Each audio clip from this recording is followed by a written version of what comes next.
In a perfect world, dietary changes would be all you'd need to ward off seasonal depression.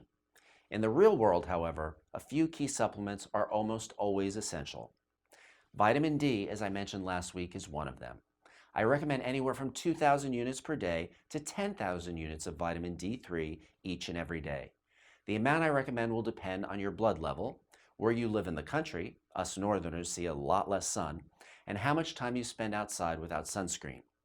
You really should have your vitamin D 25-hydroxy blood level checked before following these recommendations, and you should continue having them checked every 6 weeks. Personally, once I got my blood level up to around 80, I felt my mood change for the better.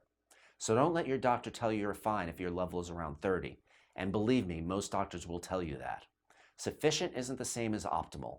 Aim for an 80, which is both safe and healthy. Some other nutrients you want to stock up on. SAMe.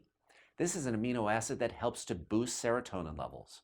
Starting mid to late October, I start taking 400 to 800 milligrams every morning.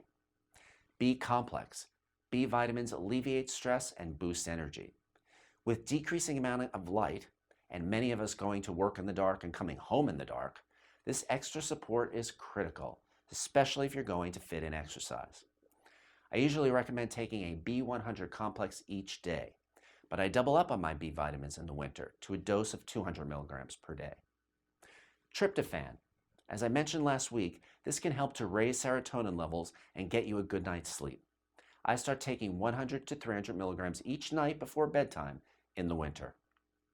During these dark and gloomy months, I also take more zinc, about 30 milligrams, and magnesium, 750 milligrams daily.